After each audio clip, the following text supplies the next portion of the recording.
Alien mother wept at a tiny grave, unaware that beneath her tears, destiny was rewriting itself. When Travis placed LRA in Vela's trembling arms, the mother recoiled in disbelief, until their twin bioluminescent bracelets pulsed in unison, an undeniable heartbeat of truth. In that breathless moment, as mist parted around them, grief shattered to reveal the raw miracle of hope. The mist swirled like spectral fingers through the marshlands, curling around the slender form of Vela as she knelt before a simple spiral of bones and grass. Her luminescent skin, marked with the pale blue striations of her people, seemed to pulse with grief under the dim light of Norellus III's twin moons. Vela's four-fingered hands trembled as they arranged small tokens around the burial circle: a carved sunbird, a strand of iridescent fiber, a child's toy fashioned from reeds. 15 days. 15 agonizing days since they had told her LRA was gone. The officials at the colony outpost had been clinical, detached. Your daughter's life signs ceased during transport. We regret to inform you that revival attempts were unsuccessful. A computer-generated death notice had followed, forbidding her from even viewing the body. Biohazard protocols, they'd said, as if her beautiful daughter, her only child, had become nothing more than contaminated waste. The Myelari did not bury their dead in soil. They returned them to the elements, creating memory circles where loved ones could commune with those who had passed beyond. Vela had fashioned this circle herself, carrying bones from other creatures and weaving native grasses into the symbolic patterns that would guide LRA's spirit home to the ancestors. Thin trails of bioluminescence trickled down Vela's cheeks, the Myelari equivalent of tears.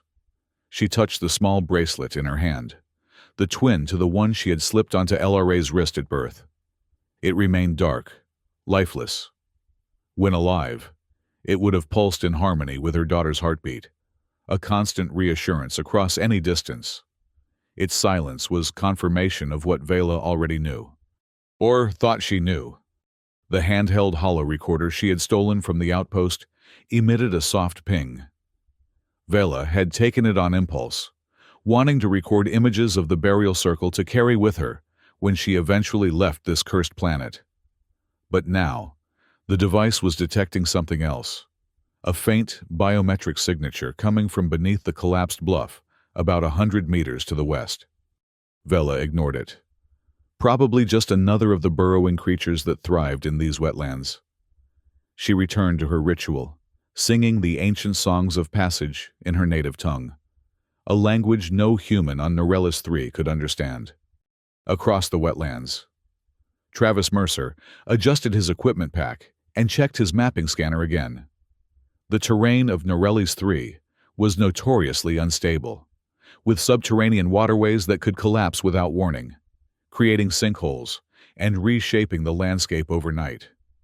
As a terrain mapper for the colony, Travis's job was to chart these changes, ensuring safe passage for transport vehicles and updating the colony's ever-shifting maps.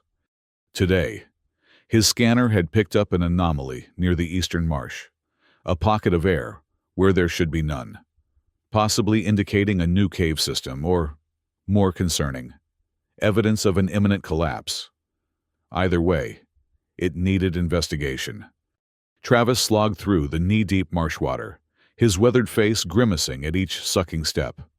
At 43, he was older than most field mappers, but he preferred the solitude of the marshes to the cramped confines of the colony. Out here, with only the mist and the occasional call of a marshbird for company, he could almost forget the pain that had driven him to this remote outpost. Almost. His scanner beeped more insistently as he approached a recently collapsed section of bluff. The landslide had been minor, soil and rock tumbling down to create a new contour in the landscape. But the scanner indicated something solid beneath the rubble, something that didn't belong. Travis began to dig, his gloved hands moving aside layers of mud and sediment. The mist clung to him, dampening his clothes and making the work slippery and difficult. But he persisted, driven by curiosity and the faint beeping of his scanner. His fingers struck something smooth and metallic. Not rock, not soil. Something manufactured. With renewed vigor, Travis cleared away more debris until the object began to take shape. An emergency pod, small, child-sized. The kind used in medical evacuations when full-sized medical transport wasn't available. Travis's heart pounded. The pod's exterior was dented, its power systems clearly compromised. But it wasn't old. This wasn't some relic from the early days of colonization. This was recent. Very recent. He activated the emergency release, and the pod seal broke with a hiss of escaping air. Inside, curled in the protective embrace of the pod's cushioned interior, was a child. A little girl, no more than 5 years old. Not human. Her skin had the distinctive blue striations of the mealery, and her delicate features were unmistakably alien. And she wasn't breathing. At least, not in any way Travis could detect. His medical training kicked in, limited though it was. He placed 2 fingers against the child's neck, searching for a pulse. Then remembered that mealery physiology was different. Their primary pulse points were at the temples. He moved his fingers accordingly and felt something. Faint, slow, but present. "Hey there," he whispered, though he knew she couldn't hear him. "Let's get you some help." Travis carefully lifted the child from the pod. She was lighter than he expected, almost weightless in his arms. Her skin was cool to the touch, but not cold, not dead. He'd seen enough death to know the difference. With the girl cradled against his chest, Travis began the trek back to the colony outpost. His mapping would have to wait. Some things were more important than charting terrain. The clinic at the colony outpost was a prefabricated structure, clinical and efficient like everything else the company had installed on Norellis 3. Travis burst through the doors, the mealery child still limp in his arms. "I need help," he called out, his voice echoing in the sterile reception area. "I found her buried in a landslide." Medical staff appeared, their expressions shifting from professional concern to confusion as they saw who Travis carried. "Bring her to Bay 3, instructed Dr. Elaine Sung, the head physician. She was a compact woman with steel-gray hair and eyes that missed nothing. "Kayla, prep the xenophysiology scanner. Tomas, notify Administrator Wilcox." Travis followed Dr. Sung to the examination bay, reluctant to relinquish his small charge, even as nurses moved to take her from him. "Where did you find her?" Dr. Sung asked, already running preliminary scans with a handheld device. "East Marshlands, about 4 clicks out. She was in an emergency medical pod, buried under a recent landslide." Dr. Sung's expression tightened. "That's impossible." "I know it seems unlikely, but no. I mean, it's literally impossible," the doctor interrupted, turning the scanner so Travis could see the display. "This is LRA, daughter of Vela Nikithrin. She was pronounced dead 15 days ago. We have the death certificate on file." Travis stared at the scanner, then at the child on the examination table. "Well, your records are wrong," he said flatly. "She's alive, barely, but alive." Dr. Sung pursed her lips, then turned to the medical console. "Computer, access patient records for LRA Nikithrin. File date 13 cycles ago." The console hummed, then displayed a holographic death certificate. "Patient LRA Nikithrin. Age 5 cycles. Time of death, 1423. Cause of death, respiratory failure following submersion. Body released to Colonial Mortuary Services for processing, according to biohazard protocols." Travis shook his head. "That can't be right. I just found her. In a pod, breathing." "Faintly," corrected Dr. Sung, continuing her examination. "Very faintly. And her core temperature is well below normal mealery baseline." Another medical technician joined them, a younger man with a specialist's insignia on his uniform. "It could be silent sleep," he suggested. Silent sleep? Travis echoed. Dr. Sung nodded slowly. A physiological state unique to the myelary, similar to what we'd call suspended animation or extreme hibernation. It's a survival mechanism that kicks in during severe trauma or oxygen deprivation. Metabolic functions slow to near imperceptible levels. So she's not dead, Travis insisted. No, not dead, agreed the doctor. But not fully alive either. It's a liminal state. Most colony medical equipment isn't calibrated to detect the minimal life signs present during silent sleep. It's an easy mistake to make. An easy mistake? Travis couldn't keep the anger from his voice. You pronounced her dead and didn't even check properly? Dr. Sung's professional demeanor cracked slightly. Mr. Mercer, we follow established protocols. The submersion event that brought LRA to us caused catastrophic damage to her respiratory system. All standard revival procedures failed. Her readings flatlined on our equipment. But you didn't know about this silent sleep thing? It's rare, even among the myelary, and it's not well documented in colonial medical literature. The doctor's voice held a defensive edge now. The few cases on record suggest it's usually triggered only in the most extreme circumstances. And even then, recovery is unlikely. Travis looked down at the child again. Her face was serene, as if she were merely dreaming. Does her mother know about the silent sleep possibility? An uncomfortable silence filled the examination bay. You didn't tell her, Travis realized. You just declared the child dead and sent her off to mourn. Protocols, began the doctor. To hell with your protocols, Travis snapped. Her mother needs to know her daughter is alive. Dr. Sung sighed. It's more complicated than that. Mr. Mercer, legally, LRA Nikithrin is deceased. The death certificate has been filed with Colonial Administration. Reversing that requires applications, review panels. While a mother grieves for a child who isn't actually dead? Travis couldn't believe what he was hearing. Where is she? The mother. Vela Nikithrin has been staying at the transit housing on the eastern perimeter, supplied a nurse. But she spends most days out in the marshlands. She's been building a memorial circle, following myelary customs. Travis's jaw tightened. I'm going to find her. She deserves to know. Mr. Mercer. Dr. Sung's voice took on an authoritative tone. The child is in a precarious state. Silent sleep isn't just normal slumber. It's a last-ditch survival mechanism. Waking can be traumatic, even fatal. We need to proceed carefully. Follow established medical protocols for a condition you didn't even recognize existed? Travis cut in. No. Her mother deserves to know. Now. And if you won't tell her, I will. Before Dr. Sung could respond, the doors to the examination bay slid open, and Administrator Wilcox entered. He was a tall man with the rigid posture of someone used to being obeyed without question. Dr. Sung, I understand we have a situation, he said, his eyes taking in the scene and fixing on the child. Yes. Administrator, Mr. Mercer has found LRA Nikithrin.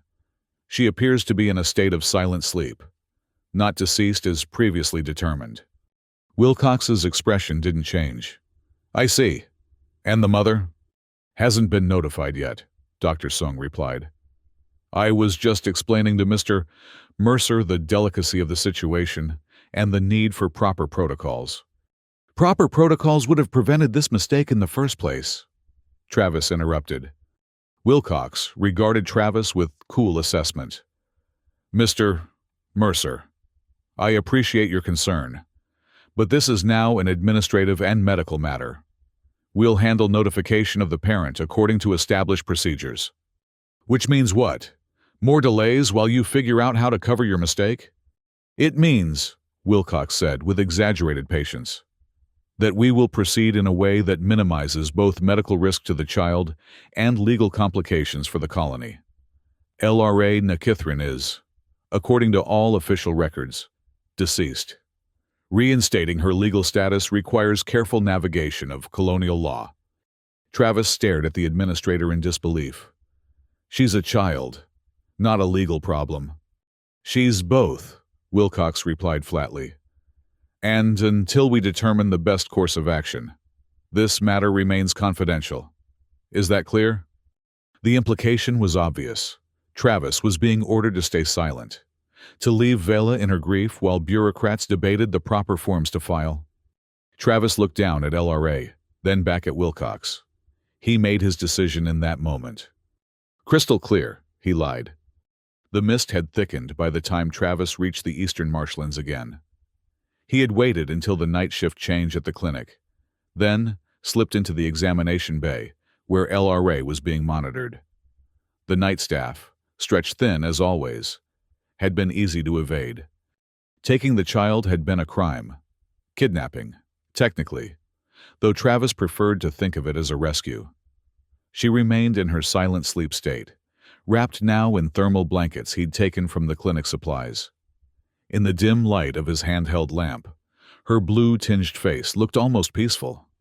Travis's scanner picked up signs of the memorial circle before he could see it through the mist. A perfectly geometric arrangement of organic materials, so unlike anything that would occur naturally, stood out on his device's display. As he approached, he saw her. Vela Nikithrin knelt at the edge of the circle, her slender form bent in grief. Even through the mist, Travis could see the soft bioluminescent glow of her tears. He hesitated. What he was about to do would either bring immeasurable joy or cruel false hope. Dr. Sung's warnings echoed in his mind. LRA's condition was precarious. Silent sleep was no guarantee of recovery. But every parent deserved to know the truth about their child. Vela Nikithrin, he called softly, stepping into the clearing. Vela's head snapped up, her large, pupilless eyes widening at the intrusion. She rose in a fluid motion, backing away from Travis with obvious fear. "I'm not here to hurt you," Travis said, keeping his voice gentle. "I'm a mapper. My name is Travis Mercer." Vela's gaze dropped to the bundle in his arms, and a sound escaped her, something between a gasp and a sob. "What is this?" she demanded, her voice melodic even in distress. "Why have you come to my daughter's memorial with that?" Her long fingers gestured toward the blanket-wrapped form Travis carried. "I found her today," Travis said simply. "In the marshes. In a medical pod, she's alive. Vela." Vela took another step back, her luminescent skin pulsing with emotional distress. "This is cruel," she whispered. "Why would you bring such mockery to my grief?" "It's not mockery. It's the truth."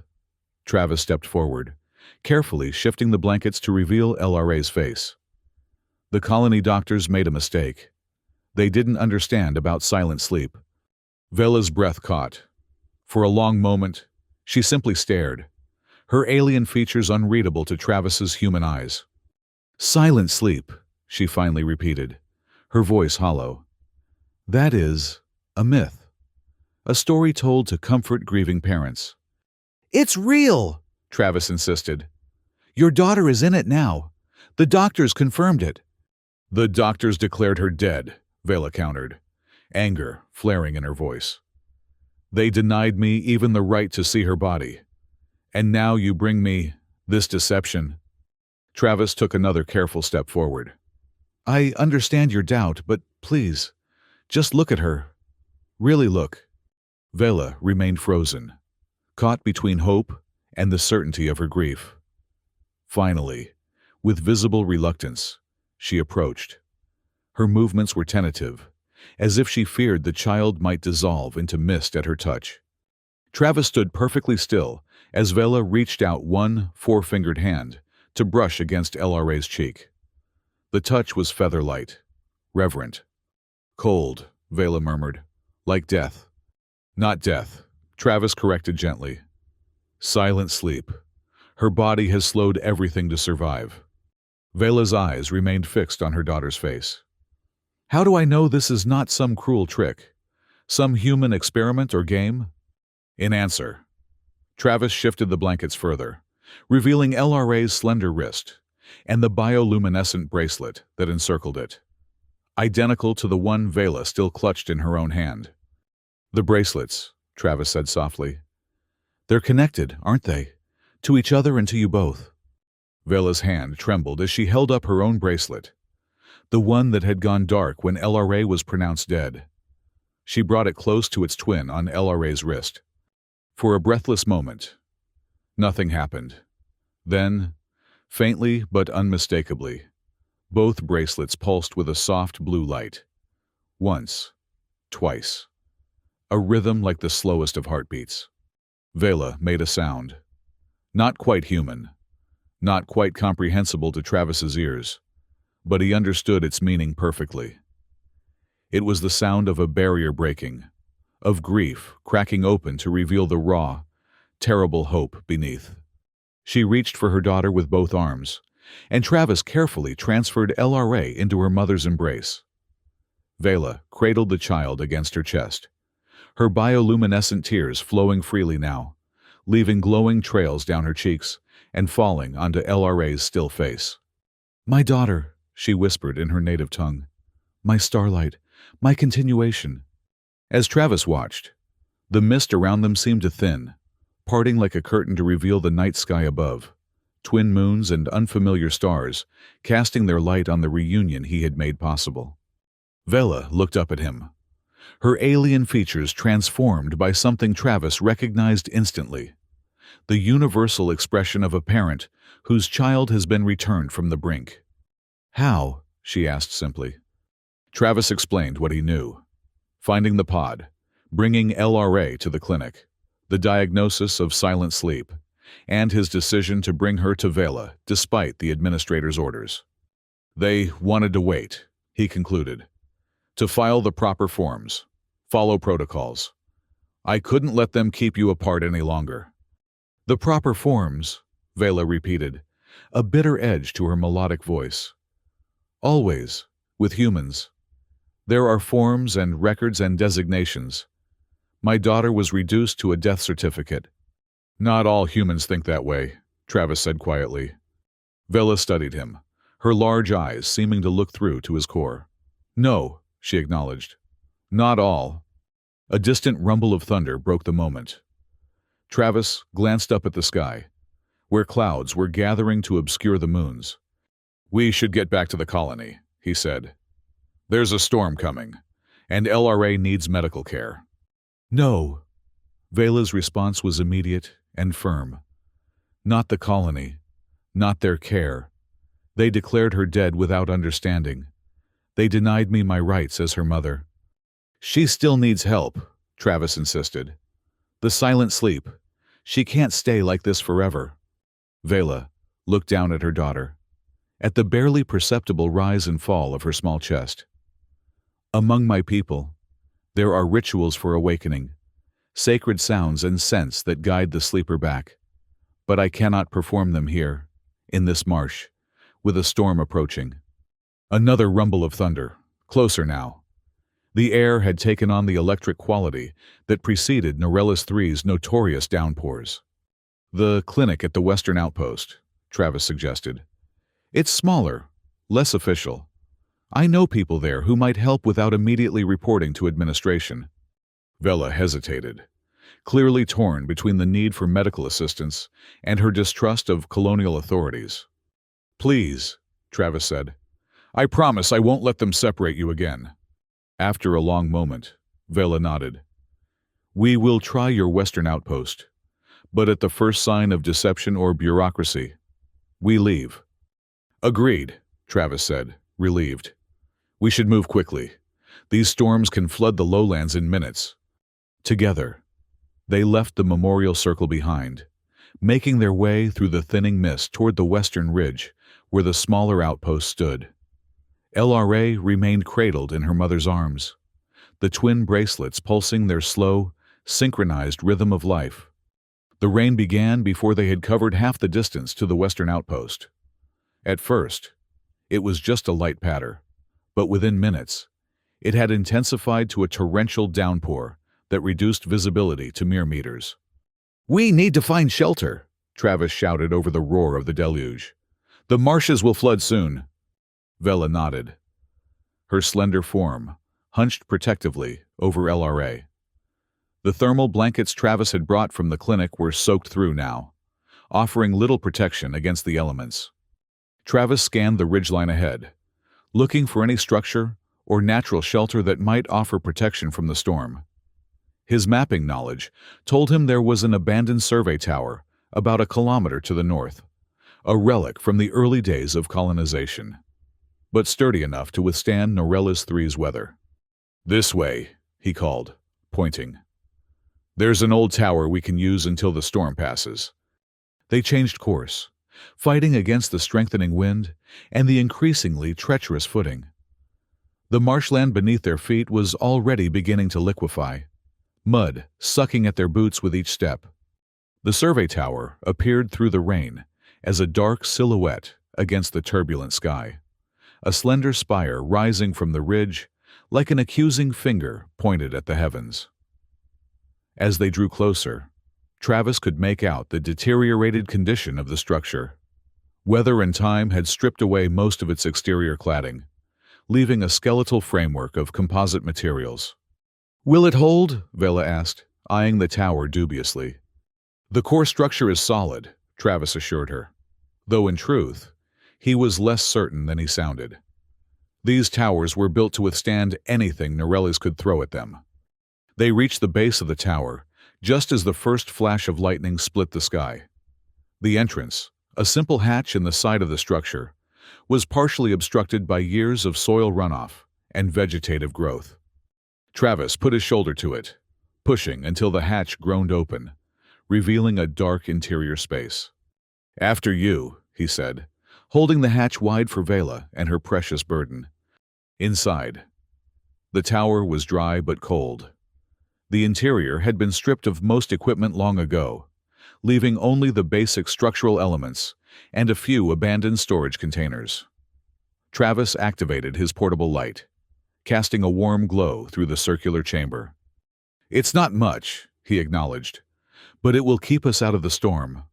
Vela nodded, carefully setting LRA down on the flattest section of flooring. The child remained unchanged, her breathing shallow, her skin cool to the touch. The bioluminescent bracelets continued their slow, steady pulsing, the only visible sign of life. "Will she be all right?" Travis asked, kneeling beside them. "In this cold?" "Mylari children are resilient," Vela replied, though concern shadowed her features. "But the silent sleep makes her vulnerable. Her body cannot regulate temperature as it normally would." Travis shrugged off his mapper's jacket, a heavy, waterproof garment designed for Norellis 3's harsh conditions, and draped it over LRA. "It's not much, but it should help," he said. Vela looked up at him, her alien eyes reflecting the light in unusual patterns. "Why are you helping us? You risk much, your position, perhaps even legal penalties." Travis was silent for a moment, his weathered face thoughtful. "Because it's the right thing to do," he said finally. "And because—" He trailed off, seemingly unable to complete the thought. "Because?" Vela prompted. Travis sighed, his breath visible in the cold air of the tower. "Because I know what it's like to lose a child, to have that emptiness where they should be." Understanding dawned in Vela's expression. "You had a child? A daughter. Eliza." The name seemed to catch in his throat. "She was 7 when the fever took her. 3 years ago now." "I am sorry for your loss," Vela said, the formal words carrying genuine empathy. Travis nodded, his eyes fixed on LRA's peaceful face. "When I found her in that pod, when I realized she was still alive, I couldn't bear the thought of you continuing to believe your child was gone when she wasn't. No parent should have to endure that." Outside, the storm intensified, wind howling around the tower's exposed framework, creating an eerie, whistling harmony. Rain lashed against the remaining exterior panels, a percussive backdrop to their conversation. "Among my people," Vela said after a time, We believe that grief is a mist that separates us from those we have lost, that in time, the mist thins, and we can see them again, not in body, but in memory. That's beautiful, Travis said. On Earth, the human homeworld, different cultures have different beliefs. Some think the dead become stars. Others believe in various forms of afterlife or reincarnation. And what do you believe, Travis Mercer? He considered the question. I believe that love doesn't end with death, that somehow, somewhere, the connections we forge continue. A sad smile crossed his face. Though I'd trade all the philosophical comfort in the universe for one more day with Eliza. Vela nodded, her four-fingered hand gently stroking LRA's forehead. As would I with LRA. And now, perhaps, I will have not just one day, but many. You will, Travis affirmed. We'll find a way to wake her properly. A particularly violent gust of wind shook the tower, sending vibrations through the floor beneath them. Travis stood, moving to the tower's view screen, a reinforced panel that offered a panoramic view of the surrounding landscape when operational.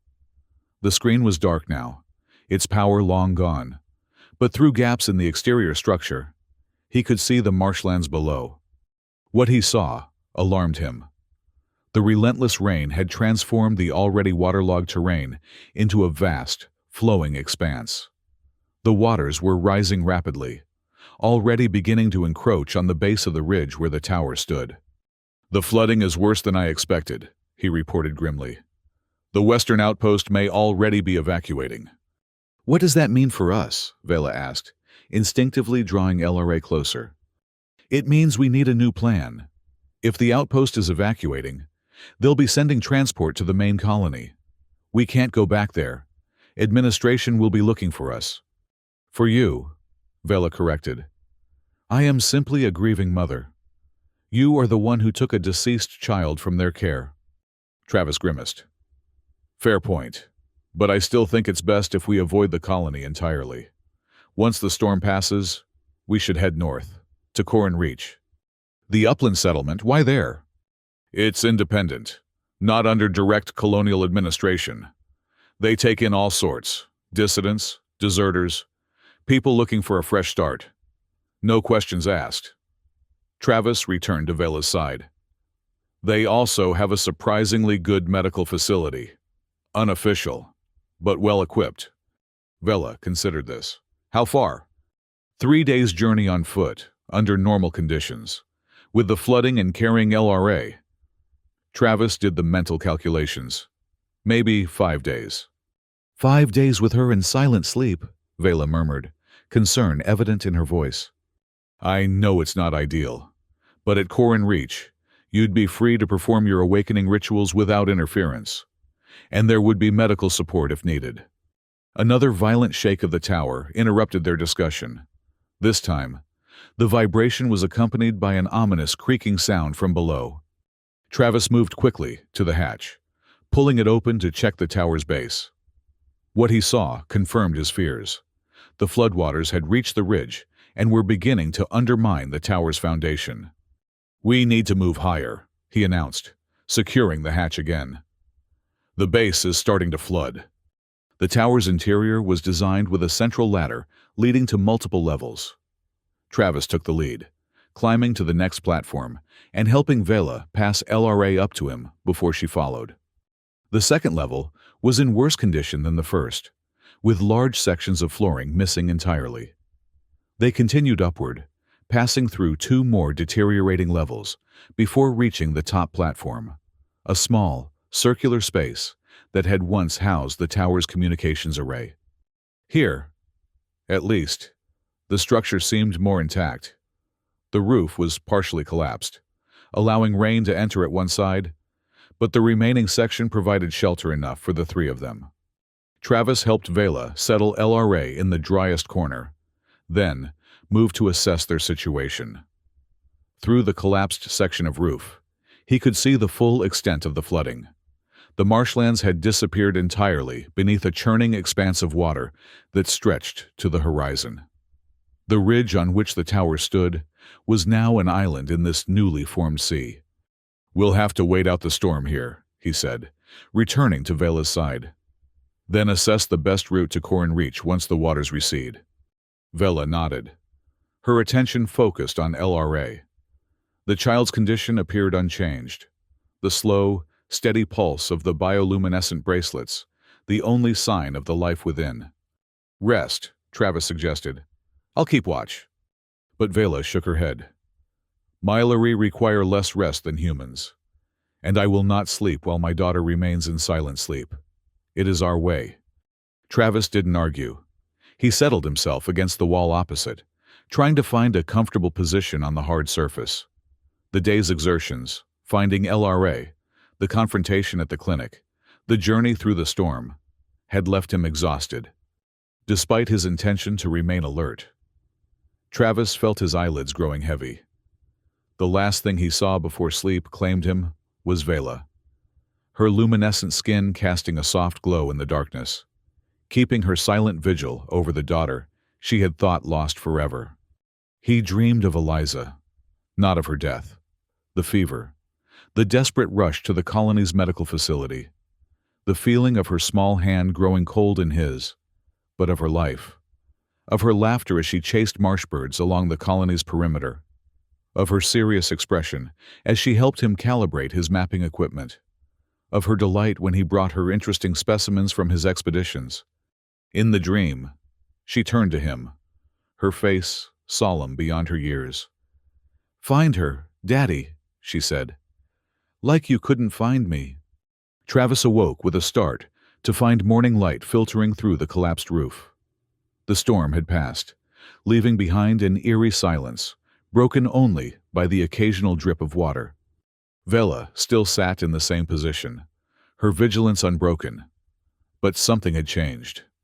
LRA's eyes were open, wide, pupilless orbs of deep indigo, like her mother's, and her small hand was extended toward Travis. "She's awake?" Travis whispered, scarcely believing what he was seeing. "Not fully," Vela cautioned. "It is a moment of transition, between silent sleep and waking. Such moments come and go." As if to confirm her mother's words, LRA's eyes drifted closed again, her extended hand falling back to her side. But before it did, her slender fingers brushed against Travis's hand where it rested on the floor between them. The touch was feather-light, probably unconscious. But to Travis, it felt like a benediction. The journey to Corin Reach proved even more challenging than Travis had anticipated. The flooding had transformed the landscape, washing away familiar landmarks and creating new hazards. Paths that should have been easily navigable were now underwater or washed out entirely. They set out from the tower once the floodwaters had receded enough to allow passage along the ridgeline. Travis carried LRA for much of the way, her slight weight a reminder of the fragility of their mission. Vela moved with the natural grace of her species. But Travis could see the toll the journey was taking on her. The emotional whiplash of grief to hope, the physical demands of their trek, the constant worry over LRA's fluctuating condition, all were etched in the diminished luminescence of her skin and the tension in her slender frame. LRA continued to drift between states, sometimes showing signs of waking, her eyes opening briefly or her fingers twitching with purpose, before slipping back into the deeper, silent sleep. Each moment of near consciousness brought a flare of hope. Each retreat, a fresh wave of concern. By the second day, Travis's right leg was giving him trouble. An old injury from his early mapping days had been aggravated by the difficult terrain, and by midday, he was noticeably limping. "You are injured," Vela observed as they paused to rest in the shelter of a rock formation. Travis shook his head. "It's nothing. An old wound acting up." Vela's large eyes studied him skeptically. "You cannot carry LRA in such condition. I will take her." "You've barely rested since we left the tower," Travis protested. "As I told you, Myleri require less rest than humans." Vela extended her arms for her daughter. Give her to me. Reluctantly, Travis transferred LRA to her mother's embrace. The child stirred slightly at the movement, but didn't wake. They continued northward, following a winding path through the foothills that led toward the higher elevations of Corin Reach. The terrain grew steeper, the vegetation changing from marshland reeds to hardier upland growth. By nightfall, Travis's injury had worsened to the point where each step was an exercise in pain management. They made camp in a natural hollow formed by ancient tree roots, sheltered from the biting wind that had replaced the storm's humid aftermath. Vela carefully laid LRA on a bed of soft foliage, then turned her attention to Travis. Without asking permission, she knelt beside him and examined his injured leg with clinical detachment. "The muscle is inflamed," she announced, "and there is fluid gathering beneath the skin." Travis grimaced. "Like I said, an old injury. It flares up sometimes." "This is more than a flare-up," Vela countered.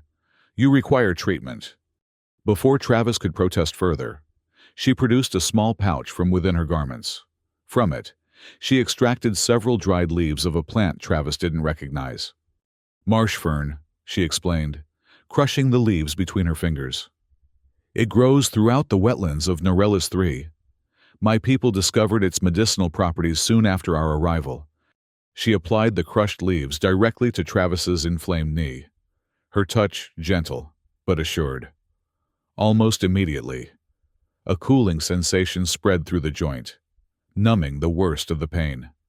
"That's remarkable," Travis admitted, flexing his leg experimentally. "It is temporary," Vela cautioned. "The effect will last perhaps until morning, but it will help you rest. And rest is what you need most now." Travis leaned back against the tree root, feeling the medicinal herbs work their magic on his throbbing knee. "Thank you." Vela inclined her head in acknowledgement, then returned to LRA's side. The bioluminescent bracelets continued their slow, synchronized pulsing, a visual metronome marking the passage of time and heartbeats. "Why did you stay?" Vela asked suddenly, her melodic voice cutting through the night silence. "On Norellis 3, after your daughter died. Why not return to your homeworld?"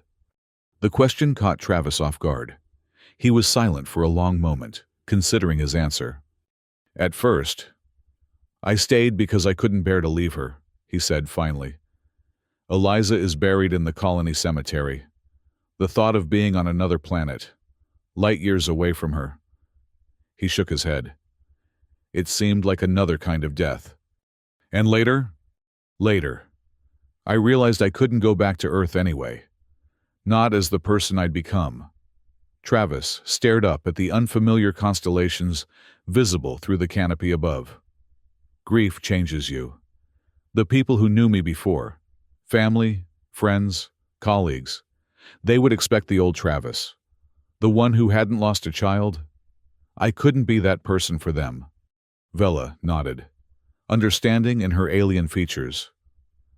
"Among the Mylari, there is a word for this. Sethrain. It means to be reborn through loss. It is considered a sacred transformation."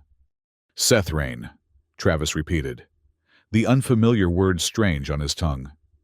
"I like that. It's better than what humans call it. Moving on. As if grief is something you leave behind, rather than something that becomes part of you." They fell silent again, each lost in their own thoughts as the night deepened around them.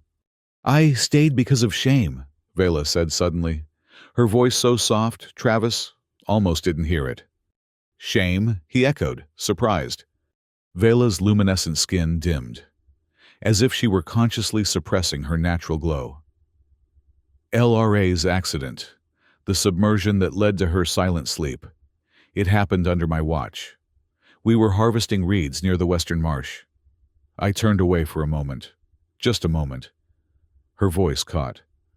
"When I looked back, she was gone, fallen through a sinkhole into a subterranean water channel." "That's not your fault," Travis said gently. "Norellis 3's terrain is notoriously unstable. Even experienced mappers like me can be caught off guard." "A Mylari mother is never supposed to turn away," Vela insisted. Our children are our continuation, our legacy. To fail in their protection is the greatest shame. You didn't fail, Travis countered. She's here. She's alive. And you never stopped honoring her, even when you thought she was gone. Vela looked down at LRA, her expression softening. Perhaps, but the shame remains. It is why I could not return to our settlement after her death. Why I stayed, building her memorial circle in the mist. Travis understood then. They were mirror images of each other, both anchored to Norella's 3 by a complex web of grief, guilt, and the inability to let go. Maybe we both need a fresh start, he suggested. At Corin Reach. Vela didn't respond directly, but something in her posture changed. A subtle relaxation, as if some invisible burden had lightened. They set out again at first light. Travis's leg much improved, thanks to Vela's herbal remedy. The path grew steeper as they climbed toward the highlands, but the way was clearer here, less affected by the flooding below. By midday, they could see their destination in the distance, Corin Reach, a settlement built into the natural terraces of the mountainside. Unlike the prefabricated uniformity of the colony outposts, Corin Reach was an organic growth of structures that followed the contours of the land, a harmonious blend of human engineering and natural formation. It's beautiful, Vela murmured, pausing to take in the view. And independent, Travis added. They broke away from colonial administration during the resource disputes 3 cycles ago. Now they govern themselves, a mix of humans and non-humans working things out without corporate oversight. They were still a half-day's journey from the settlement when they encountered their first test. A checkpoint had been established where the mountain path widened into a proper road, a simple barrier staffed by 2 guards. Identification, requested the first guard as they approached, her hand resting casually on the stunner at her hip. Travis had anticipated this. Colonial mappers were known quantities, generally welcomed for the valuable data they provided. But a mapper traveling with a military mother and a child who officially didn't exist, that would raise questions. Travis Mercer, terrain mapper, Southeastern Quadrant, he said, producing his mapper's credentials. Seeking passage to Corin Reach with companions. The guard examined his credentials, then looked at Vela and LRA. Purpose of visit? Medical assistance, Travis replied honestly. The child needs specialized care unavailable in the colonial outposts. The second guard stepped forward, his attention on LRA. What's wrong with her? Before Travis could formulate a response, Vela spoke up. Silent sleep, she said, her melodic voice carrying a note of authority that surprised Travis. A miliary condition requiring proper awakening rituals and monitoring. The guards exchanged glances. Silent sleep, the first one repeated. Never heard of it. Few humans have, Vela replied smoothly. It is rare even among my people. The second guard shrugged. Sounds like exactly the kind of thing Dr. Navarro would be interested in. She's always studying non-human physiology. Dr. Navarro? Travis inquired. Head of medical at Corin Reach, explained the first guard. Brilliant woman. Left colonial medical service over ethical disagreements. She made a decision. You can pass, but you'll need to register at the settlement office. Standard procedure for all newcomers. Of course, Travis agreed, relief washing through him. Thank you. As they moved past the checkpoint, Vela gave him a questioning look. Will this registration create problems? If colonial authorities search for us? Corin Reach doesn't share its registry with colonial administration, Travis assured her. That's part of why it's become a haven for those seeking a fresh start. The final stretch of road to Corin Reach wound through terraced fields, where crops unfamiliar to Travis grew in neat rows. Workers of various species, human and non-human alike, tended the plants, some looking up to watch their passage with curious eyes. At the settlement proper, they were directed to a central building constructed of local stone and reclaimed materials from the colony's early days. Inside, A simple registration process awaited them. Names recorded in a handwritten ledger. No biometric scans or digital verification required. "Purpose of stay?" asked the registrar. An older human woman with intricate tattoos running up both arms. Travis glanced at Vela before answering. "We're seeking a new start, and medical assistance for the child." The registrar nodded, making a note in her ledger. "Medical is 2 terraces up, the building with the green roof. Dr. Navarro is usually there until sunset." She looked up, her eyes kind but assessing. "Fair warning, she asks a lot of questions. Professional curiosity." "We understand," Travis said. "Thank you." Outside, the settlement buzzed with the activity of everyday life, so different from the regimented efficiency of the colony outposts. Here, humans worked alongside various non-human species, the boundaries between them fluid and unremarkable. They made their way up the terraced paths to the medical building, a surprisingly large structure with expansive windows that captured the mountain light. Inside, they found a waiting area occupied by a mix of species, all being attended to with equal care by a diverse medical staff. A tall woman with silver-streaked black hair approached them almost immediately, her keen eyes going straight to LRA. "Silent sleep?" she asked without preamble. Vela blinked in surprise. "Yes, how did you—" "The checkpoint guards called ahead," the woman explained. "I'm Dr. Navarro, and I've seen silent sleep twice before, both times in myelary children." She gestured for them to follow her to a private examination room. Fascinating physiological adaptation, completely misunderstood by colonial medical protocols. In the examination room, Dr. Navarro conducted a thorough but gentle assessment of LRA's condition, explaining each step to Vela with professional respect that acknowledged her both as a mother and as someone with cultural knowledge the doctor lacked. "She's stable," Dr. Navarro concluded.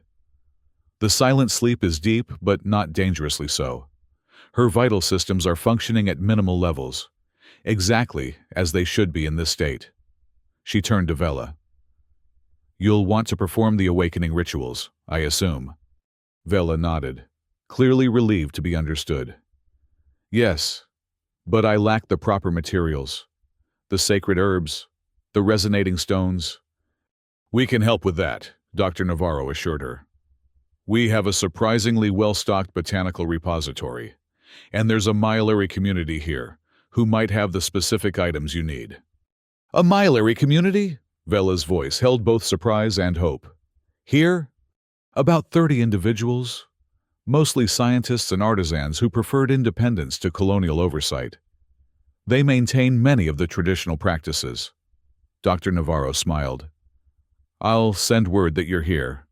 In the meantime, we can provide accommodation for all of you." Travis, who had been observing the exchange with growing relief, spoke up. "What about colonial authorities, if they come looking for us?" Dr. Navarro's expression hardened slightly. "Corin Reach maintains its independence quite fiercely. Mr.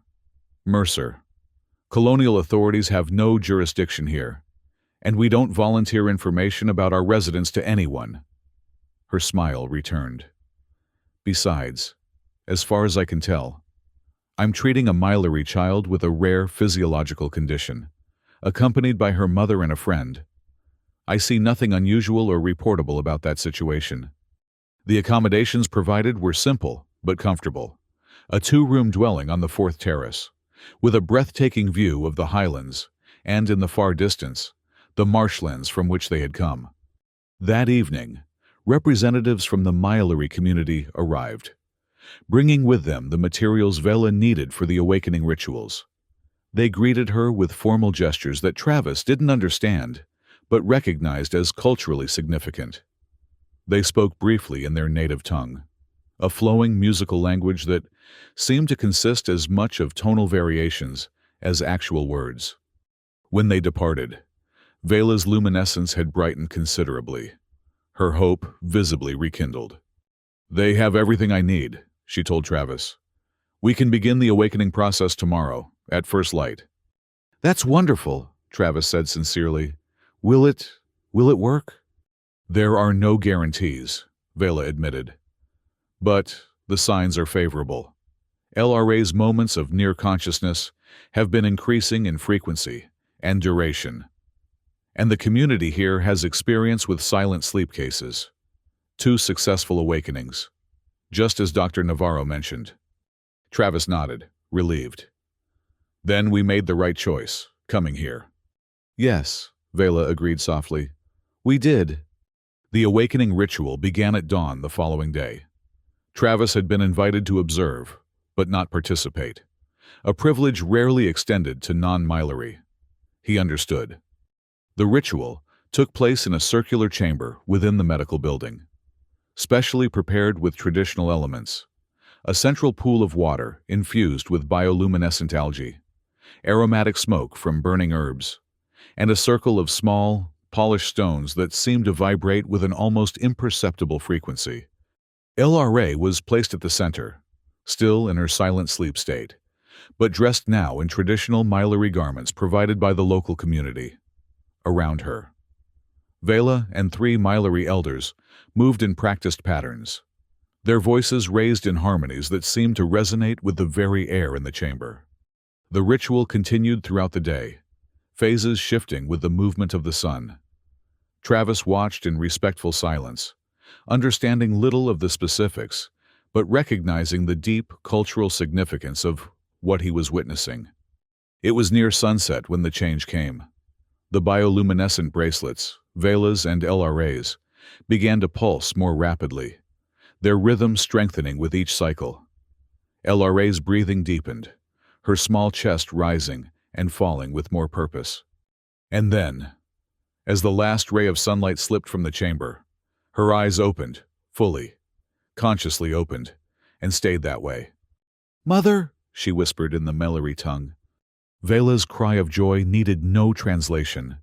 She gathered LRA into her arms, their luminescence flaring together in perfect synchronization. The elders stepped back, their part in the ritual complete, allowing mother and daughter this moment of reunion. Travis felt his own eyes grow damp as he witnessed the scene. It was a miracle, in its way. A child returned from the brink of death. A mother's grief transformed into joy. A wrong made right. Later, when LRA had been moved to a recovery room and the elders had departed, Vela found Travis waiting outside. "She asked about you," Vela said without preamble. "The human who found her. She remembers your voice from the times you carried her." Travis felt a lump form in his throat. "She does?" Vela nodded. Silent sleep is not complete unconsciousness. Some external stimuli penetrate, voices, especially voices with emotional resonance. "Can I see her?" Travis asked, surprised by how much the answer mattered to him. "Of course." Vela led him to the recovery room, where LRA lay in a comfortable bed, her eyes tired but alert, her luminescence still somewhat dimmed, but steadily brightening. "Hello, LRA," Travis said gently, staying near the doorway. "I'm Travis." LRA studied him with the direct, unself-conscious gaze of a child. "You found me," she said in careful, accented standard. "In the dark place." "Yes," Travis confirmed. "In the marshes. You carried me, and told me stories." Her head tilted curiously. "About earth animals, elephants and tigers." Travis blinked in surprise. He had indeed talked to her during their journey, not expecting her to hear or remember. He'd told her about Earth's wildlife, stories he used to tell Eliza. "That's right," he said, moving closer to her bedside. "You were listening." LRA nodded solemnly. "In the silent sleep, words come like colors, some bright, some dim. Yours were bright." Travis glanced at Vela, who was watching the exchange with an expression he couldn't quite read. "I'm glad you're awake now," Travis told LRA. "Your mother missed you very much." "I know," LRA said, her small hand reaching for the bioluminescent bracelet on her wrist. "I felt her, even in the deep dark, like a light calling me back." Dr. Navarro entered then, carrying a medical scanner. "Time for another check," she announced cheerfully. "Our young patient is making remarkable progress, but we still need to monitor her recovery." Travis stepped back, allowing the doctor access to LRA's bedside. "I'll come back later," he promised. Outside in the corridor, Vela joined him. "Thank you," she said simply. "For what?" "For finding her. For bringing her to me. For helping us reach this place." Vela's luminescence pulsed with emotion. "For giving me back my daughter, when all I had was a memorial circle in the mist." Travis shook his head. "Anyone would have done the same." "No," Vela contradicted gently. "Not anyone. Not the colonial administrators who declared her dead without understanding. Not the doctors who followed protocols rather than truth." Her large eyes held his. "You did this, Travis Mercer. You alone." The days that followed took on a rhythm of their own. LRA's recovery progressed steadily, her strength returning, her natural myelary luminescence brightening. Dr. Navarro pronounced her a medical marvel, documenting her case in detail for the benefit of future silent sleep patients. Travis found himself spending most of his time with Vela and LRA, first at the medical facility, and later as they were moved to more permanent accommodations on the 5th terrace.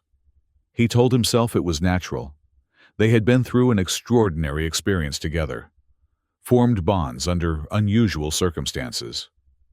But deep down, he recognized the truth. They had become important to him. These two alien beings who had rekindled something he thought long extinguished. Hope, purpose, family. The words surfaced in his mind unbidden, startling in its rightness. They had become a kind of family, forged in crisis and cemented through shared purpose. One evening, about 2 weeks after their arrival at Corin Reach, Travis found Vela arranging small stones in a circular pattern on the terrace outside their dwelling.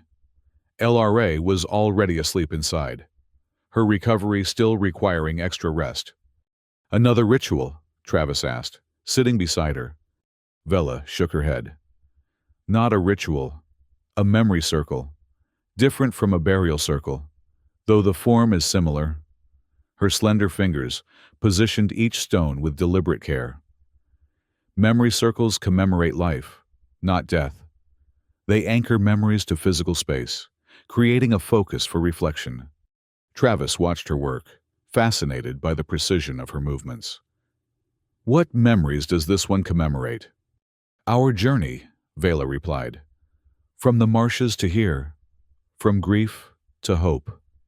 She selected a particular stone, smoother than the others, with veins of mineral that caught the fading light. "This one represents you."